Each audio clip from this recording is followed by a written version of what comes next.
嘘、誰からも返事が来てない。連絡先も全て消えてる。なんで私の生活は一体どうなるの？私はさゆり、港区の高層マンションに住んでいる。経営者や起業家とつながり、彼らと出会うことで生活を維持している。男なんてちょろい。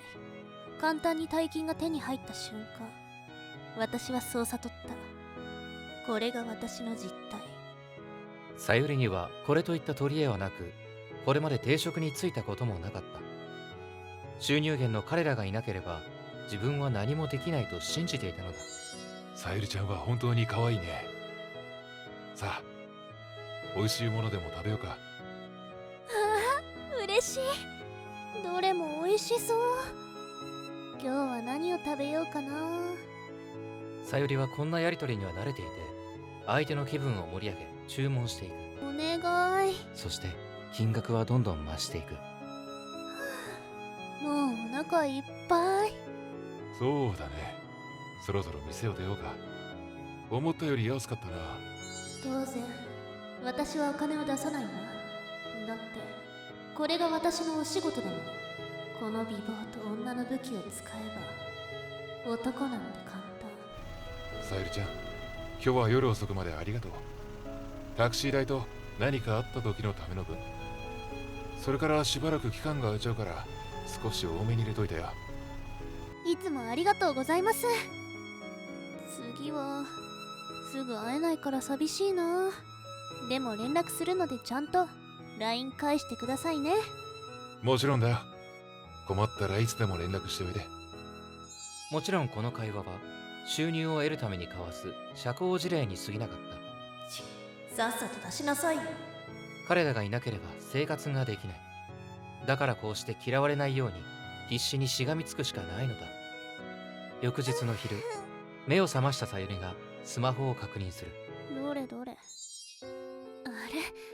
パパたちから連絡が来てない。いつも必ず来るのに今日はたまたまだよね。そうだ、こっちから連絡してみよう。さゆりは LINE をパパたちに送ったが、誰からも返事は返ってこない。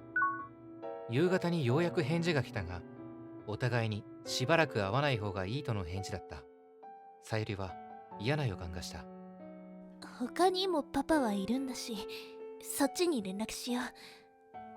しばらくして他のパパからさゆりに電話がかかってきた。彼女は急いで携帯に飛びつく。申し訳ないが、しばらくは会えそうにないよ。なんでかはわかるよね。ニュースで大騒ぎだからね。ええ、そうですよね。ごめんなさい。さゆりはすぐさまテレビの電源を入れた。すると驚くべきニュースで持ちきりだった。外国で発生した謎のウイルスの感染者が増え、外出の自粛を呼びかけていた。まさかこれが原因？さゆりは血眼になってこのウイルスの情報を調べた。自粛生活なんて、それじゃ私の生活ってどうなるの？さゆりは焦ってこの状況下でも会ってくれるパパを探した。だが全てのパパに断られてしまう。それからのさゆりはどのパパにも会えず、収入が途絶えてしまい支払いに追われた。だが起業家の彼らと付き合っていくには港区から引っ越すことができなかった。さゆりは途方に暮れ、沈んだ気持ちで歩いていた。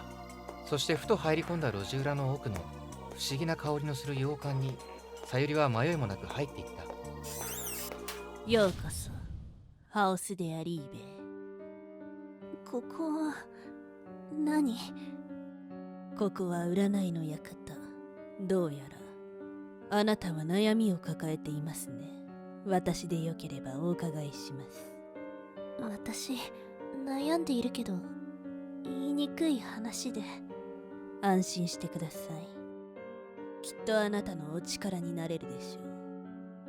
実はお恥ずかしいですが、私は裕福な方たちとお付き合いすることで生活をしています。でも謎のウイルスのせいで会うこともできず、このままでは生活できないんです。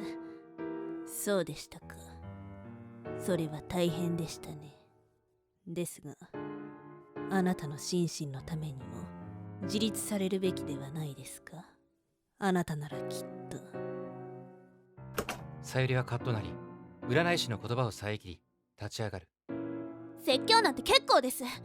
これが私なの。私はただ以前の生活に戻りたいだけよ。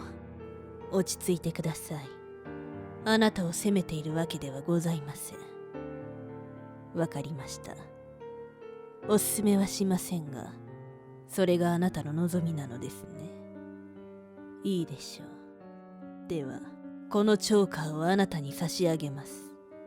占い師が手渡したチョーカーは、牛革の紐に金の台座にアラゴナイトがついた美しいチョーカーだった。高価なものを目にしてきたさゆりだが、すぐに気に入った。なんて素敵なの。これを身につければあなたはきっと幸せになれるでしょう。ですがどんな時でも決してそのアクセサリーを外してはいけません。絶対にです。でも今私お金に困ってて。結構ですよ。私からのプレゼントです。お代はすでにいただきました。あなたの経験した辛い思い出、記憶。本当にこんな高価なものありがとうございます。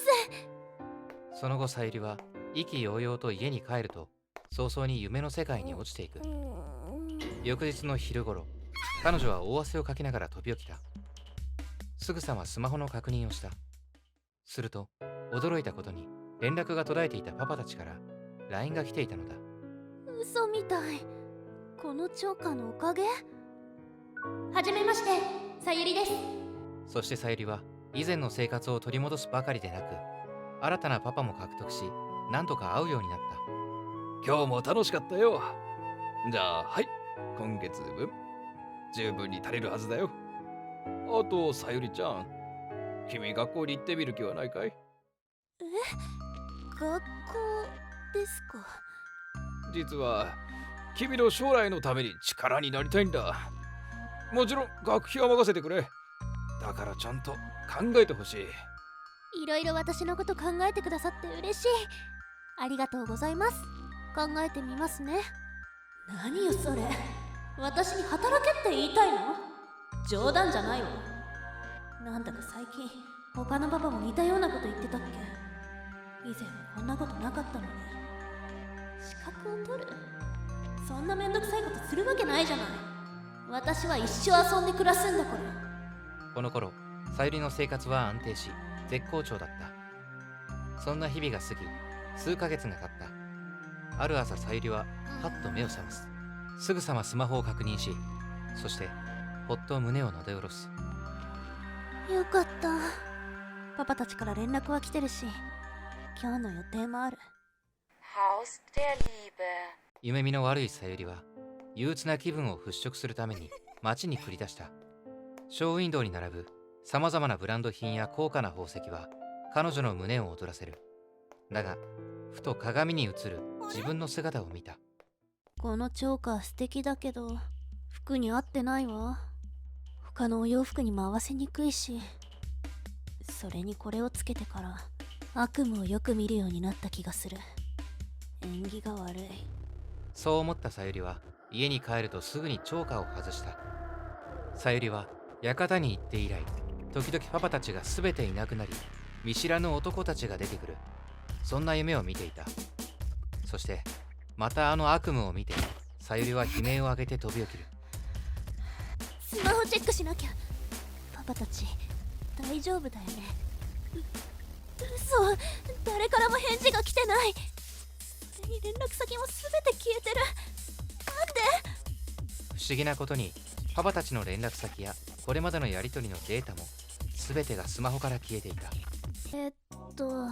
何番だっけ？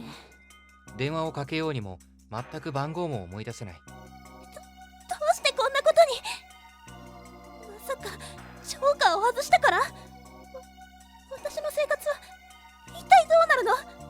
たちまちさゆりは収入源を失ってしまい、高額な家賃の支払いやクレジットカードの請求など、届く連絡は全て多額の支払いの催促ばかりになっていった。再びチョーカーをつけたが、来る日も来る日もパパたちからの連絡はなかった。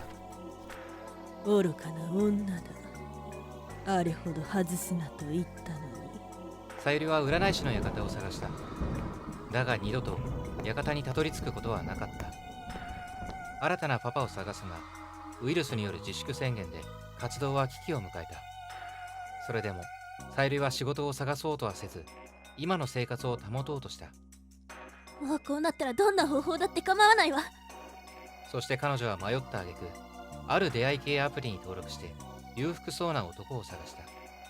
危険な噂があるアプリだということは知っていた。だからこそこれまでは手を出していなかったのだが、高額な支払いを抱えた彼女に選択肢はなかった。怪しい出会い系でも何でも使えるものは使うわ。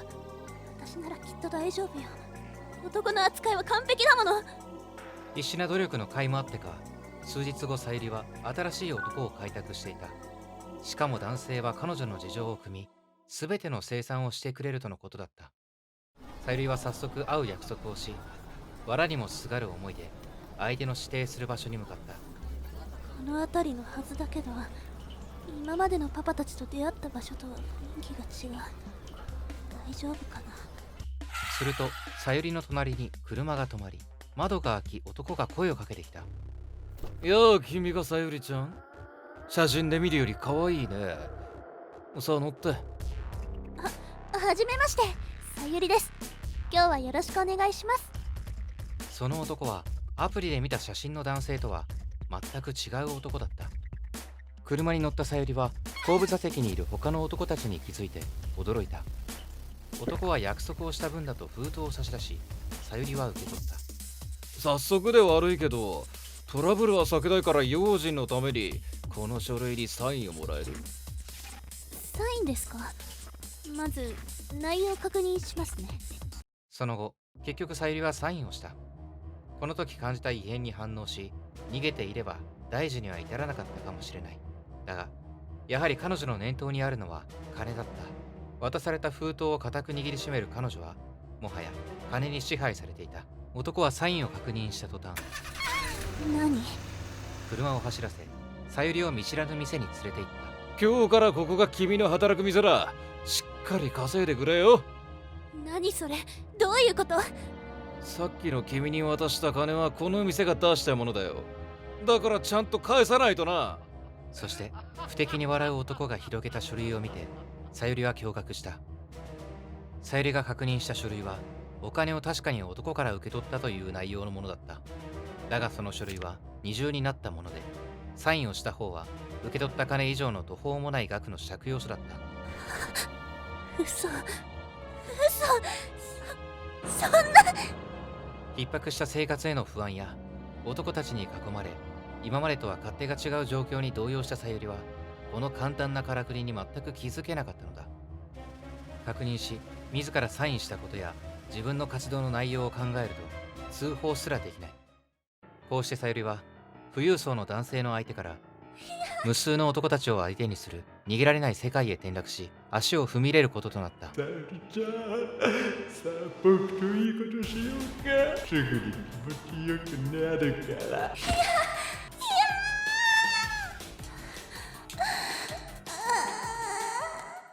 さゆりよ、こんな生活は一生続くはずもない。アクセサリーはお前のたどる未来を予測し、何度も警告していた。悪夢を見たのはそのせいだ。そして同時にお前を大事にした男たちにも同じ夢を見せた。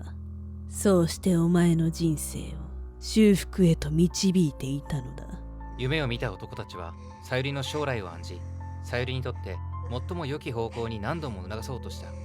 だが体が苦い経験を覚えていても、金の魔力にどっぷり浸かりすぎたさゆりは抜け出せず、また同じ過ちを繰り返したのだ。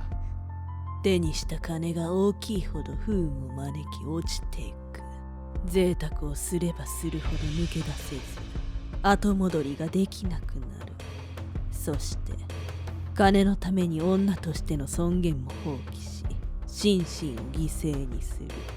結局はそうして自ら破滅の道をたどる。これは誰かの夫や誰かの子の父から搾取し、優雅な生活をしてきた代償だ。これからは地の底で永遠と生き続けるがよい。釈罪という地獄の果てで